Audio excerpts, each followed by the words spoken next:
Hey, welcome back to Simple Truth. I have to finish up the story of Joseph, the part that I want to do today, because my producer tells me that I'm leading people astray.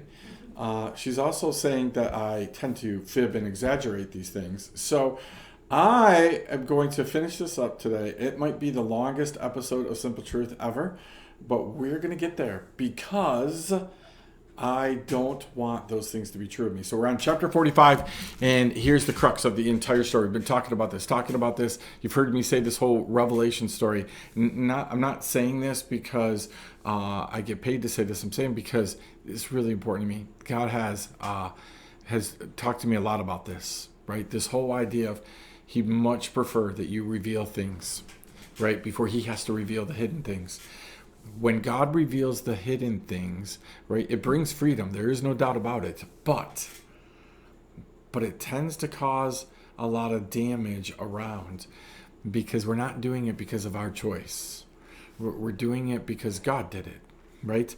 And so again, you've heard me say over and over and over again, take that opportunity, right? Reveal things. Now, again, you don't go tell everybody your baggage. And I'm talking about moments like this where Joseph and his brothers are together time after time after time. His brothers were given an opportunity to reveal truth to their dad, reveal truth to Joseph, and they did accidentally on purpose. And they acted repentant. They acted with humility and all these things. But here's the deal. 45 verse 1 says, Then Joseph could control himself before all those who stood by him, and he cried. You see this, right? This long process. Joseph knew about his brothers. He knew his brothers were alive and well. He knew his youngest brother was alive. He knew his dad was alive. He'd been following this. This wasn't a one-day thing. This was many days, right? Months, maybe, right? And Joseph knows, finally, the truth, right, about his brothers. He does know that they're repentant. So he's standing in front of them. This whole thing's going on. And Joseph, what does Joseph do? He cannot control himself. He starts crying, right? So it says this, Make everyone go out from me. So no one stayed with him when Joseph made himself known to his brothers. Let me make this clear. These kind of moments are not you, another person, and an entire congregation. They're not you, another person, and an entire family. They're you and the person, period. Right? They're you and the people that you need to go to. You don't need to make a public display, right? However, when you've made a public display on the front side, don't think that a private display is going to fix everything, right? When you've destroyed somebody publicly, it's probably going to take more than you just going to that person privately and saying, hey, I'm really sorry I did that to you.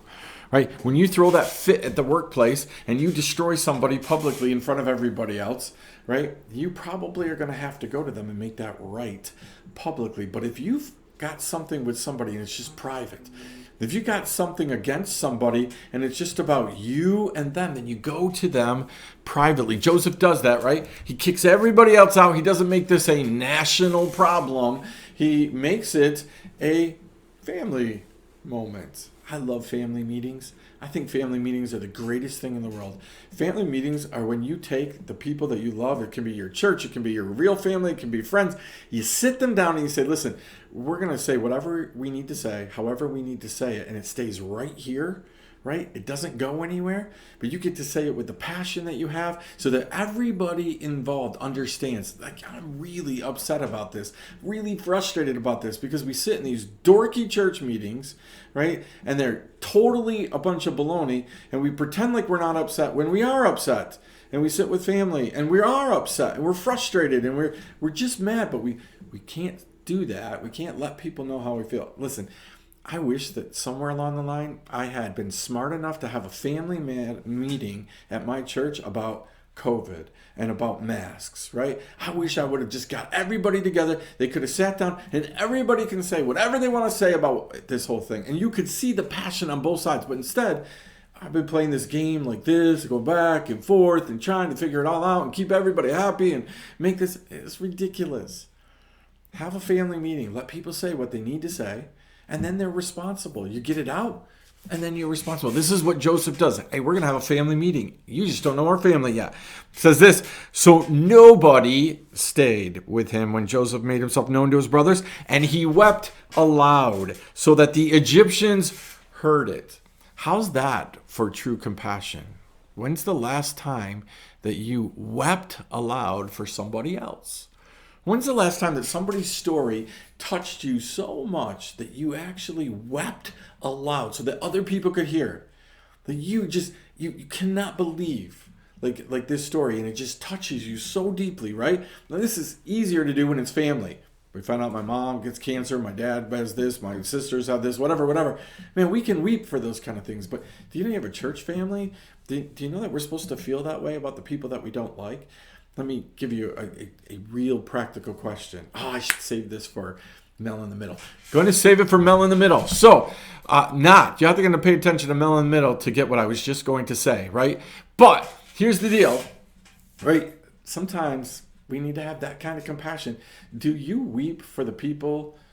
No, I can't say that either. Do you weep for the people who are in leadership that you really don't like? Do you weep for them where they are in life? Right? Welcome to Mel in the Middle. Right? That'll be the question coming this week, right? Do you weep for people? Do you weep? Do you literally weep for the people that you don't like? Right? Or do we just push that aside, right? So Joseph, he's sitting here with his brothers. He has every reason to not like them. He has every reason to disfamilyize them, right? He can just get rid of them. Do you know that he has all the power right now? He could squeeze their little heads right now because he has everything that God promised he would give him. Do you know why God makes those promises to people? Because God knows ahead of time that people like Joseph aren't going to squeeze heads. They're not going to do that.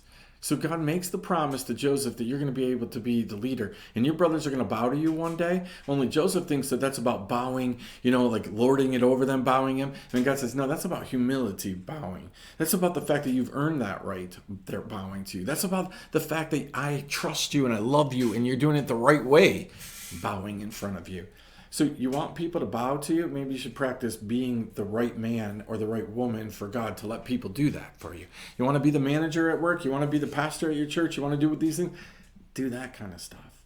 Right? Be the person that people, when they throw themselves at your feet, you actually treat them the way that Christ would treat them. Like that's the deal, right? It says this, Joseph said to his brothers, I am Joseph. What a great line. I am Joseph, right? Is my father still alive? But his brothers could not answer him, for they were what?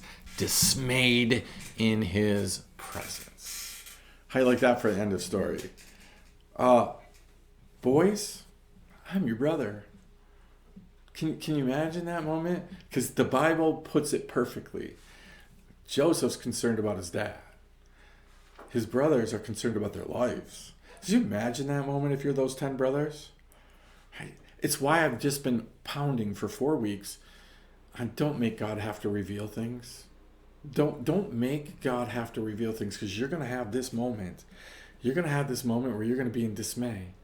And you're counting on somebody else being a compassionate, Christ-like person. And that's not always going to happen. Right?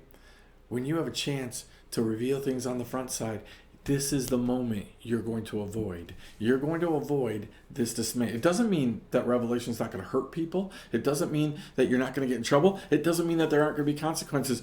But these men are in dismay because they've had multiple chances to admit what they did, and they didn't. And so God says, I'm going to reveal the hidden things. Here we go. And when Joseph says, hey, how's my dad? It just makes me laugh and smile. Hey, how's dad? They can say nothing, right? They say nothing. Here's what Joseph said. So Joseph said to his brothers, come near to me, please. And they came near, and he said, I'm your brother Joseph, whom you sold into Egypt. Just in case you didn't catch that, I am your brother Joseph, right? Now do not be distressed or angry with yourselves, because you sold me here. Here's the kicker, right? But God sent me before you to preserve life. Check that out. God sent me to preserve life. God did this. And God works all things out right? What you meant for evil, God meant for good. Just take all the phrases that go with that and sum it up like this. Here's simple truth. Maybe what's happening to you right now is about God preserving life. Maybe he has you exactly where he wants you for the exact reasons that he wants, right? In the exact place. Maybe you're waiting not because you've been a bad boy or you've been a bad girl. Maybe you're waiting because God's about ready to preserve life. God's about ready to do something crazy. God's about ready to do something big. Right? We've spent a good year on the story of Joseph. Thanks for hanging with me, those of you who are still listening. Right? I hope that you finish the rest of this. I need to move on to something else.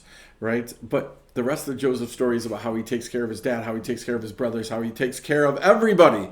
Right? There's some really good stuff in there that I could get lost in. Right? But the essence of Joseph is this entire story. So start with the dreams and get to God did this to preserve life. That's the deal, right? That's the whole purpose.